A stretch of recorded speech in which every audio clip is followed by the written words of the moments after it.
निदा खानला 3 दिवसाची पोलीस कोठडी ठोठावण्यात आली आहे। निदा खानला छत्रपती संभाजीनगरमधून अटक करण्यात आली आहे। निदाला दिवसभरात 2 वेळा आईला भेटण्याची परवानगी देण्यात आली आहे। तर रस्त्यामुळे औषध देण्यास न्यायालयाने परवानगी दिली आहे। निदा खानला सोमवारी पुन्हा कोर्टात हजर केलं जाणार आहे। आज जज के.जी. जोशी यांच्यासमोर ही सुनावणी झाली आणि त्यावेळी हा मोठा निर्णय घेण्यात आला।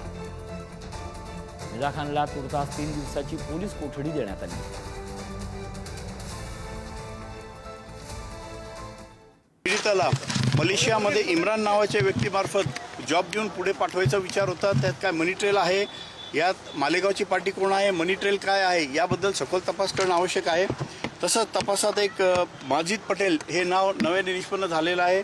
तपासात असं निष्पन्न झालेलं आहे की ही महिला आरोपी नारेगाव, कोसर, छत्रपती संभाजीनगर इत्यादी भागात राहिलेली आहे। तिला कोणी आश्रय दिला त्याबाबत तपास चालू आहे। त्यात माजिद पटेल नाव आलेलं आहे, त्यांना आरोपीपणात सामील करून कलम 238 वाढ करण्यात आलेली आहे।